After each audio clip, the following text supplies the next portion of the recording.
Tonight, what I want to talk to you guys about, though, it deals with the subject of something terrifying, something fearful, but I'm not talking about something like watching a horror movie or going to the theater and watching something that's really fake, and sometimes you laugh at it because it's so stupid looking that you know it's fake, like The Orphans. I saw the remake of The Omen, and there's a scene in it where a guy who's walking down the street, a sign falls and pops his head off, and I swear that like someone was kicking like a soccer ball. And I was just like, that's so stupid. And the thing is, they have the whole like scary movie, scary music going and everything. You know, they're trying to freak you out. And I'm like, that is the silliest looking thing. But we're not going to talk about silly type of horror, and we're not even talking about the stuff that will keep you terrified and on the edge of your seat the whole time, like Saul. We're talking because all that stuff's fake. Tonight, what we're going to actually talk about is a horror story that actually is in the Bible. And it's one of the most terrifying scenes, but the thing is, a lot of times we miss how terrifying it is because you have some guy standing here who doesn't have a terrifying voice. I mean, a voice like James Earl Jones or something, and Darth Vader, if y'all are not familiar with who the guy is. Even his voice isn't all that bad, but something truly terrifying. And the story let me give you a little bit of background. The story kind of goes like this, where there's this man who lives outside of the town, and he lives actually in the graveyard.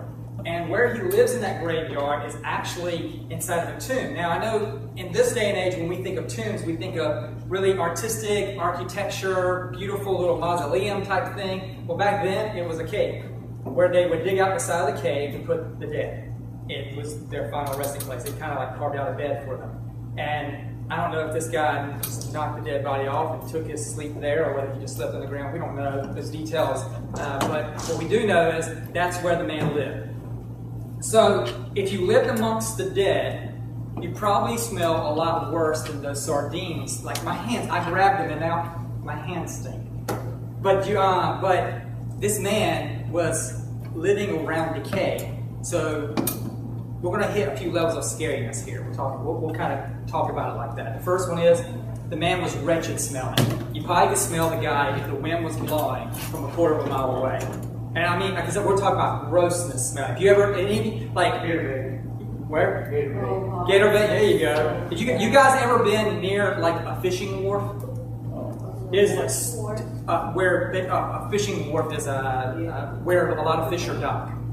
And where they cut up the fish and everything, and they clean them and gut them and all that stuff. It is the stinkingest place. Or if you ever smell someone who just came out from staying a month out in DC fishing.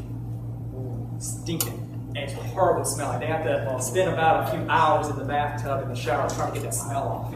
It's really bad. This guy is kind of like smelling like that. So there's your first level of scary, but that's not too bad. The next thing is, every time someone from the town came near this graveyard, he would come out. And he would, the first part is, here's the next level of scariness. This may be humorous at first, but you'll get scary in a moment. He came out naked. So you may think, oh, the dude's just stinking and he's streaking. And no, he was just, because when he came out, he didn't come out like boogity, boogie, boogie. No, he came out like he was going to rip you to shreds, terrify you. And I mean, it's just, here's the next level of scariness. This will make more sense. The man was covered in blood. He always had dry blood, dried up scabs, new and old blood mixed up on him, because the scriptures say that he would take stones to himself and he would gash himself. It said day and night he would be doing this stuff, just tearing himself up. And so when he runs at you, he's running at you like he's going to do you serious bodily harm. He's bloody as could be, and he's naked. And all the townspeople were terrified of him. But here's the part that makes them really scared. The Bible talks about how they got tired of him. And so for some reason or another, they tried to bind this guy up. Now, the Bible shows what level they got to, but I assume they probably started off with something simple, like rope or something like that. And he just popped the stuff. But the Bible actually says that it got to the point where they would use chains and shackles. They would put him in iron. And he just popped them like Superman or something. So imagine a guy who's running at you. You guys ever encountered a guy when they look at you, or a person, you know that if they got you alone, they intended seriously body harm to you, but they're not because they're surrounded by too many witnesses right now? It's there you go, crazy eye. It looks like something terrifying. This guy runs at you with that terrifying. Did somebody say my wife? No, Roger. Evil eye. So this guy's. It looks good. I'll tell your wife. Oh, did you know? So this guy's naked. He's covered in blood. He looks like he can do physically a lot of physical harm to you. And on top of that, you know that he can snap iron, which means he can take you and just break you. I mean, you think of like people who do like ultimate fighting and stuff like that, and the harm they can do to each other. This guy's just you'd be running up, grab your spine, and clap, and you're gone. I mean, so when I say the people were afraid of this guy was like the real deal monster. Except he looked like you and me. He just didn't act like you. Something was wrong. So that's a little bit of the background of what was going on here and what was happening. This town had been dealing with this for who knows how long. As far as they knew, this is the way the man has been. And they said the reason, though, that he had this incredible, like Superman type strength is because there was an incredible evil on him, and that was the source of the strength. That made him the way he was. It made him go at them like he did. That it made him into the monster that he was. So what we're going to do is we're actually going to look in the scripture and see what happens to this man when he meets Jesus. And you'll see me clicking back there, so I can bring the Bible here. Now I'm going to read a lot to you guys because I don't want us to get just like a little snapshot. I want us to see this whole story of what happens when Jesus meets this guy. Oh, and I want you to keep in mind this. In this story, too many people already refer to this guy as Legion. That is not the man's name. That is the name of the evil that's on him. We don't even know the man's name. They came to the other side of the sea, to the country of the Gerasenes, and when Jesus had stepped out of the boat, immediately there met him out of the tombs a man with an unclean spirit. He lived among the tombs, and no one could bind him anymore, not even with a chain. For he had often been bound with shackles and chains, but he wrenched means like snap. He wrenched the chains apart, and he broke the shackle in pieces. No one had the strength to subdue him. And I imagine they took their strongest guys and say, let's go and get him. We got a burial service, a funeral.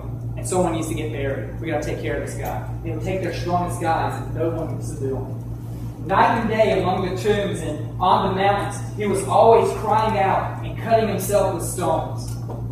And when he saw Jesus from afar, he ran and he fell down before him. And crying out with a loud voice. I'm going to pause for just a moment because I'm getting ready to read what this guy says. But I imagine when this guy spoke, it was horrific sounding. That any normal man, anyone short of God, have you guys ever heard of the fight or flight instinct? It's something that happens to everybody who's human when you get really afraid, when you know that your life is in danger. So I imagine that either when people heard this guy speak, they either stood right there in complete fear, probably peeing themselves, or they ran for dear life immediately. So imagine that kind of voice, not my voice. What have you to do with me, Jesus, Son of the Most High God? I adjure you, in other words, I beg you. By God, do not torment me. For he was saying to him, Jesus, come out of the man, you unclean spirit. And Jesus asked him, what is your name? And he replied, my name is Legion, for we are many. Let me pause again. Legion is a Roman term. Kind of like we have branches of military. It was a military term. It meant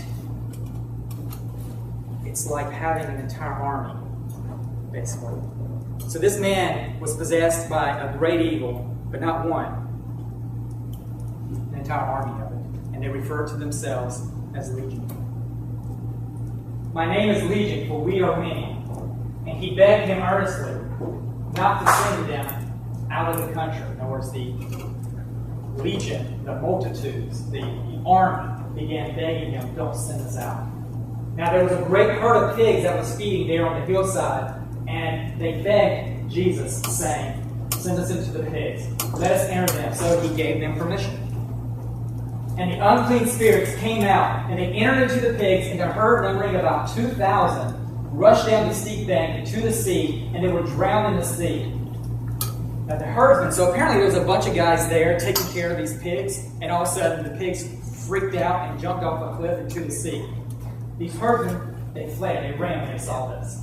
And they told it to the city and in the country. And the people came to see what it was that had happened. And they came to Jesus, and they saw the demon-possessed man, the man with that evil eye. The one who had the legion. He was sitting there, he was clothed, and he was in his right mind. Notice he was sitting down and chatting with Jesus. He was actually talking like a normal person. And they were afraid, the people. And those who had seen it described to them what had happened to the demon-possessed man and to the pigs. And they began to beg Jesus to depart from their region.